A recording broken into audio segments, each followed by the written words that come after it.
E vamos de atualizações dessa última semana, vamos de tretas do metal. Eu vou começar a trazer mais pro final de semana esses vídeos sobre o que tá repercutindo dentre o metal aí nas redes sociais, se tá rolando alguma discussão, alguma polêmica, alguma coisa desse gênero, tá? Óbvio, gente, que tudo tem que ser apurado, né? Se eu for dar minha opinião, darei, né? E deixarei explícito e claro o que eu penso sobre certas coisas. Mas, independente disso, lembre-se, é a minha opinião. Você pode aí concordar ou não concordar. Uma opinião, ela não diz que a pessoa não entende ou não fala. Para você ter opinião, primeiro você tem que ter embasamento, você precisa saber daquilo que você tá falando. É muito difícil. Vou chegar aqui e falar, eu não gosto de berinjela, sendo que eu nunca experimentei. Gente, eu fiz uma dieta de berinjela durante muito tempo da minha vida. E eu odeio berinjela. Mas, tirando o fato da berinjela, quero falar pra vocês de coisas e tretas que tem acontecido no meio do metal. E a última delas é envolvendo o nosso queridíssimo Edu Falaschi. Do meio do que? Do Angraverso. Aí você fala, nossa, Cíntia, o que você acha do Angraverso? Eu acho que é minha cara diz tudo que eu acho do Angraverso, sabe? Eu acho muito legal as homenagens, valorização dos músicos ali que fizeram história, mas eu acho que tudo tem um limite. Mas um dia eu faço um vídeo sobre o que eu penso sobre o Angraverso. Mas vamos falar aqui da última notícia que tá rolando nos bastidores envolvendo o Edu Falaschi. Vem comigo. Fonte Mundo Metal, mas tem essa mesma notícia em outros sites, em alguns portais aí de rock, metal, nas redes sociais, até em vídeos curtos. E aí a última notícia saiu essa semana sobre o Roberto Barros, apresentando uma forte discussão com o Edu Falaschi nos bastidores. E agora, porque primeiro é que não recebia, agora ele está falando que ele recebeu 10 vezes menos do que merecia. E você fala assim, o que está acontecendo? Gente, quando há uma obra autoral, né, o que se espera? Que os músicos recebam. A gente sabe que aqui no Brasil, né, aí eu vou falar minha opinião sobre músicas e bandas autorais. O brasileiro, metaleiro, que todo mundo odeia essa palavra, né, tem que falar headbanger, né? Enfim, é uma... Eu vou falar no termo mais antigo, uma pataquada para tentar denominar algo de algo. Gente, não vamos ficar se rotulando, não. Não vai levar ninguém a lugar nenhum, não vai mudar nada. Anyway, a galera reclama bastante nas redes sociais que não tem o quê? Ai, não tem banda autoral, não tem isso, não tem aquilo. Mas na hora de apoiar o autoral, é o primeiro que não vai no autoral. Ai, Cíntia, você vai? Eu vou. Eu vou e sempre que eu tô lá. Entendeu? A maioria das bandas que eu entrevisto são bandas autorais que talvez você aí nem conheça. Que eu faço questão de entrevistar e faço questão de ir atrás, ouvir o som, entendeu? Tem algumas bandas que eu acho super legais, acho que se enquadram, às vezes não é a ramificação do metal ou do rock que eu goste, mas eu valorizo o trabalho dessa galera.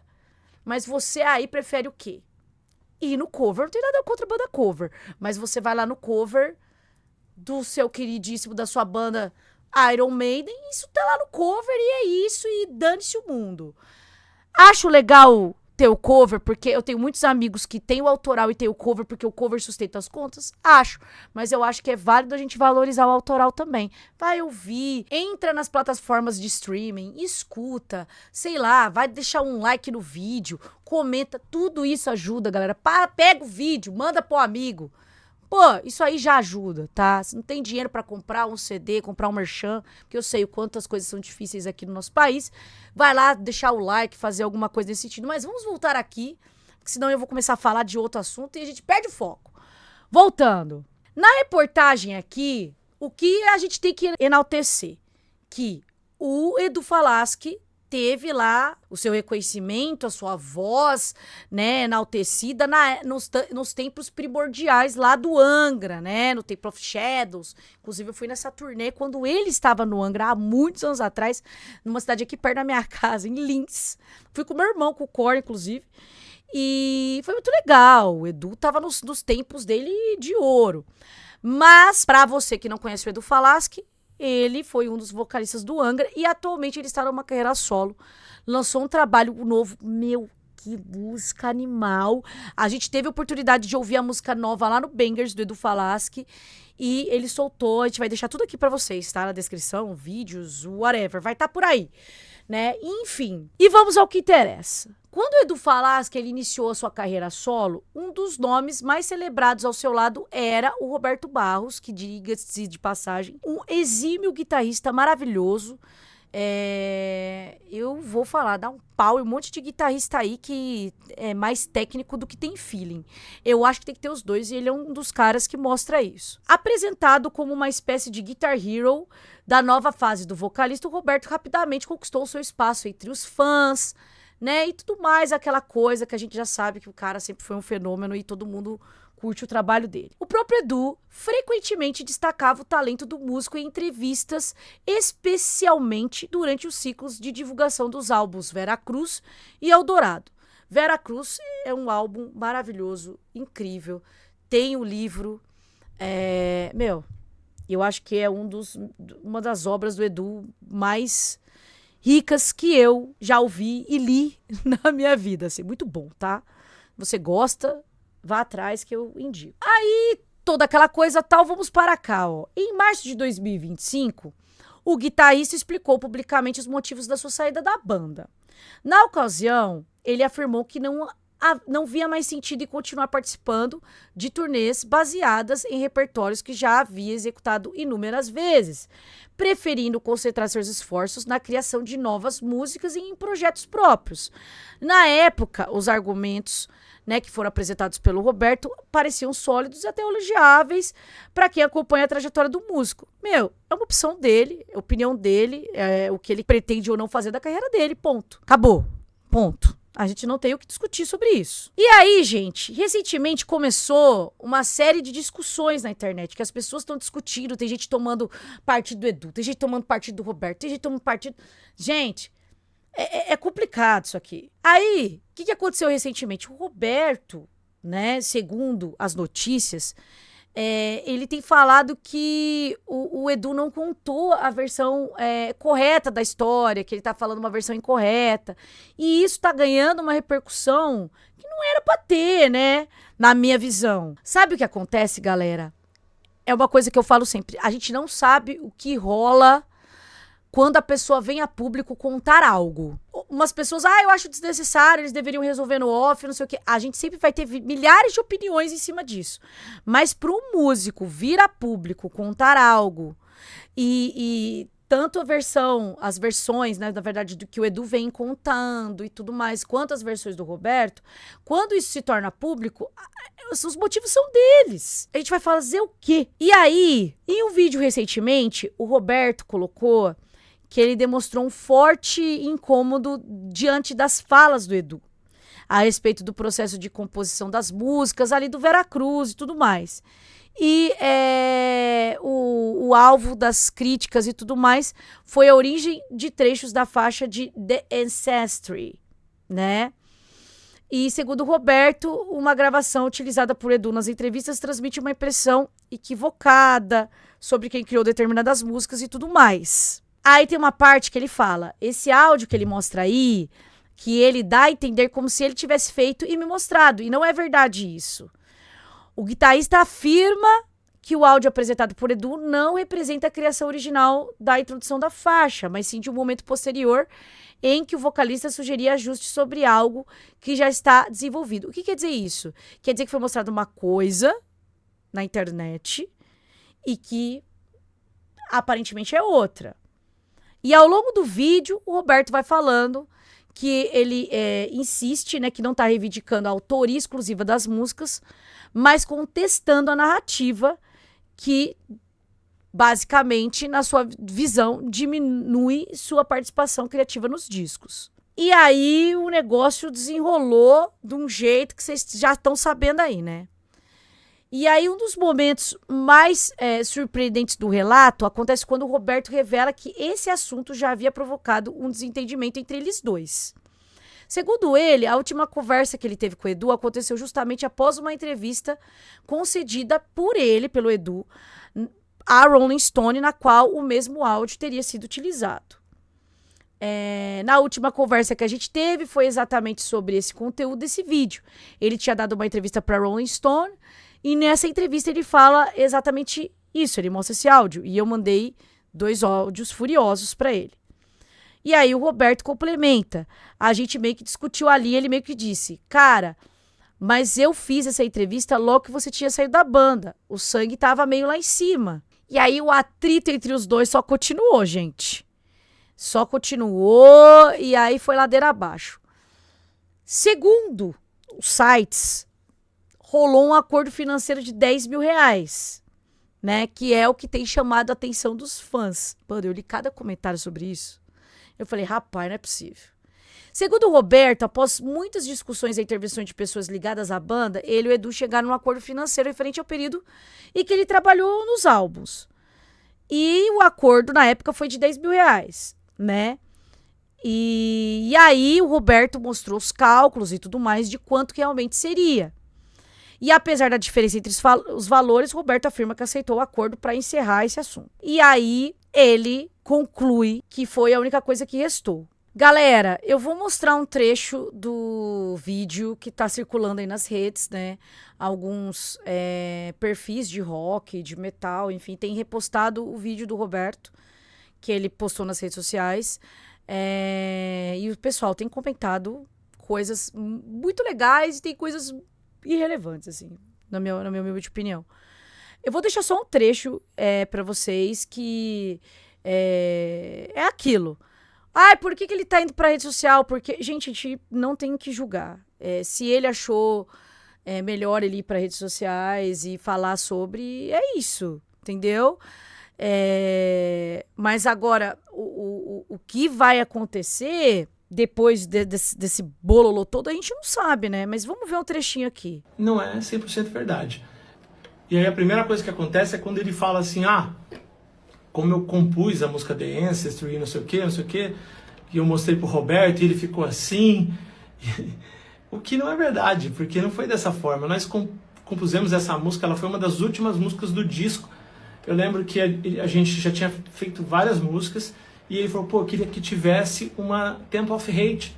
Eu falei, então a primeira coisa que a gente tem que ter é uma introdução de 1 minuto, porque a Temple of Hate tem 1 minuto mais ou menos de introdução. Aqueles arpejos, aquelas coisas. Eu lembro que ele abriu um olhão pra mim assim e falou assim, porra, demorou então. Aí já pegou, já colocou meio que uma bateria ali de bumbo duplo durante 1 minuto e a gente começou a pensar na harmonia do que seria ali. E aí a gente começou a decidir o tom, para ver qual que era um tom bom, que puxaria um tom que é bom para ele na voz. A gente decidiu a harmonia, foi decidindo os acordes e vimos a ideia de colocar os ataques para ter os arpejos naqueles ataques. E aí depois que a gente tinha essa harmonia, eu peguei esse áudio, como a gente sempre fazia, e eu subi lá pro quarto de visita dele, que era onde eu trabalhava as músicas. Né? Às vezes ele ia jogar videogame nesse tempo, e às vezes ele ficava trabalhando em uma outra música ou um outro trecho. E aí eu fui subir com isso. E foi assim que foi. Até então não tinha nem a ideia de como seriam os arpejos. Quando eu subi para lá, eu fiz a primeira tirada, vamos dizer assim, a primeira ideia, e desci para ele ver como eu sempre fazia. Na época da The Glory era diferente. Na The Glory eu fui os dedos para ele, de fato. Acho que eu só fiz os riffs ali do meio, uma coisinha ou outra, mas na época da The Glory, que ele não me conhecia compondo, era assim, de fato. Ele ficava assoviando, ou cantava, ou dava as ideias e tal, e eu ia fazendo, eu era os dedos dele ali, né? Já no Vera Cruz não foi assim. Então quando eu subo para o quarto para trabalhar na música, e aí eu subi e fiz a primeira ideia dessa introdução. Fiquei lá, sei lá, acho que foram uns... Bom, gente, basicamente o que o Roberto tá explicando? O Edu deu uma declaração X e ele tá falando que aconteceu Y. E aí, de fato, é um negócio complicado, né? Bom, aí uma parte do vídeo o Roberto fala sobre eles terem brigado e tudo mais. Eu vou colocar esse trechinho aqui pra vocês. Que não pagava nem o que eu tinha gastado de comida no primeiro disco. Mas é o que eu mostrei pra ele com cálculos que os meus gastos nos 2 discos, 1 ano e meio de um ano de outro, pagando minhas passagens, trabalhando mais de 20 dias por mês, 10 horas por dia, passavam de 90 mil reais. E aí, cara, não conseguimos e a gente chegou num acordo de 10 mil reais. Então, só pra ser justo, porque eu gosto das coisas muito corretas, isso foi o que eu recebi, tá? E eu aceitei e tá tudo certo. Então, como eu gosto de tudo muito certo, muito correto, eu só queria deixar isso claro, porque teve sim esse pagamento, né? Mas que foi um pagamento simbólico, que eu vi que era aquilo ou nada, então eu recebi aquilo. Mas eu sinto que eu fiz pelo menos 10 vezes mais relacionado ao valor disso. E que tá tudo bem, que eu não quero entrar em justiça, que eu não quero fazer nada. Só que, pô, seja correto comigo. Vai falar de mim, não quer falar de mim, não fala. Fala de um jeito que não precisa falar de autoria. Mas não muda a história, que aí é foda. Aí não tem como eu me calar, tá? Então é isso. E eu tô me prometendo que eu não vou mais entrar nesses poréns. Entendeu? Tipo, daqui pra frente, se continuar mentindo, tá tudo bem. Eu vou só continuar fazendo o que eu tô fazendo. Eu bloqueio todas as páginas que noticiam isso, as pessoas que ficam vindo da hate, e vou seguir minha vida. Então, é isso. Se você apoia o que eu faço, vou mandar o último. É sobre. Apoia o Roberto, tá lá. Não apoia, boa. Entendeu? E ele faz bem de bloquear mesmo. Ficar vendo isso aí pra quê? Bom, como o mundo metal tava mais atualizado, no final aqui, eles falam que, embora Roberto tenha todo o direito de apresentar sua versão dos fatos, também é verdade que a situação levanta, na verdade, algumas reflexões importantes. O guitarrista deixou a banda por vontade própria, aceitou o acordo financeiro e encerrou aquela relação profissional. Ponto. A carreira dos dois seguiram. Além disso, processos criativos raramente são lembrados de forma idêntica por todos os envolvidos. Isso daí a gente não tem como saber, né? Talvez por isso a discussão soe como mais um capítulo das intermináveis polêmicas envolvendo o chamado Angraverso. Esse resumo aqui, esse contudo, porém, entretanto, eu achei muito inteligente, tá? Onde, frequentemente, ex-integrantes, colaboradores músicos ligados a Angra, Xamã e projetos derivados acabam transformando divergências internas em debates públicos. Pô, no final das contas, existe um fato impossível de apagar. Vera Cruz e Eldorado são dois excelentes álbuns, eu concordo. E o nome do Roberto tá ligado a eles e não tem o que a gente mensurar aqui. Quem escreveu foi o Fábio Reis, idealizador, fundador e criador do mundo metal, né? Dá os créditos aí ao Fábio Reis. Bom, gente, este é o resumo da treta toda. Eu até dei uma pesquisada para ver se o Edu tinha se pronunciado ou falado algo essa última semana, mas eu não achei nada. Se você achou, deixa aqui nos comentários, comente o que você pensa sobre. De verdade, eu acho que, independente da pessoa ir a público falar ou não falar, eu espero que tudo isso se resolva da melhor forma possível. O Edu é um músico, um vocalista exímio, teve aí seus grandes momentos na época do Angra. Ouvi recentemente o Angra Reunion no Bangers. Tenho as minhas ressalvas, né? A gente sabe que os vocalistas, né, com o passar do tempo, as coisas mudam, a voz muda e tá tudo bem, gente. Cada um vê o que pela ótica que quiser e tá tudo certo. Não é por isso que o cara tá deixando de trabalhar, ele tá fazendo turnê, tem várias participações especiais, até mesmo nos próximos shows do Angra e tudo mais que a gente mencionou aqui.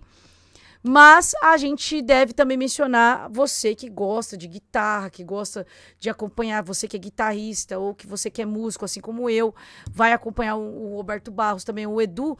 A gente tem que entender que os caras vêm a público com essa parada para discutir, porque cada um vai mostrar o seu ponto. E eu, Cíntia, não sei quem tá certo nessa história, porque eu não tô ali no meio envolvida, nem nada. A gente tá aqui apenas mostrando o último acontecimento aí. Eu espero que as coisas se resolvam. Acho o Roberto um músico espetacular, assim como o Edu, e que essa treta toda aí seja resolvida logo. É isso que a gente espera, né?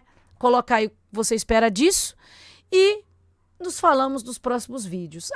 Se você tá curioso o que eu tenho que falar sobre Angraverso, aguarde aí. Em breve eu vou fazer um vídeo de opinião minha aí, a gente vai trazer algumas coisas aí que eu penso sobre o meio do metal, que eu tô nessa, sei lá, 20 anos, 22 anos, acho que um pouco mais, né?